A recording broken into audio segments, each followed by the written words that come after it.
بسم اللہ الرحمن الرحیم۔ حضرت امام علی علیہ السلام کے شہادت کا ایک مختصر واقعہ آپ کے سامنے پیش کرنے جا رہا ہوں۔ پیغمبر اکرم صلی اللہ علیہ وآلہ وسلم کے چاچا زاد، بھائی اور داماد امام علی علیہ السلام کو 21 رمضان 40 ہجری 660 عیسوی کو کوفہ عراق میں شہید کیا گیا۔ کوفہ کے مسجد میں نماز پڑھتے ہوئے ایک خارجی انتہا پسند عبد الرحمن ابن ملجم نے حضرت امام علی علیہ السلام کے سر پر وار کر کے اسے زخمی کر دیا۔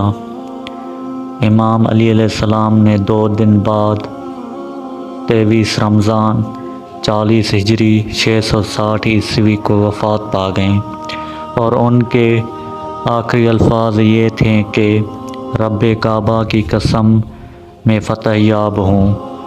اور رمضان کے مہینے میں اس واقعے پر مسلمان، خاص طور پر شیعہ مسلمان کی طرف سے سوگ منایا جاتا ہے۔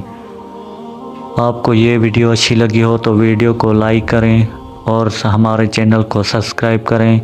تب تک کے لیے خدا حافظ، ملتے ہیں نیکسٹ ویڈیو میں۔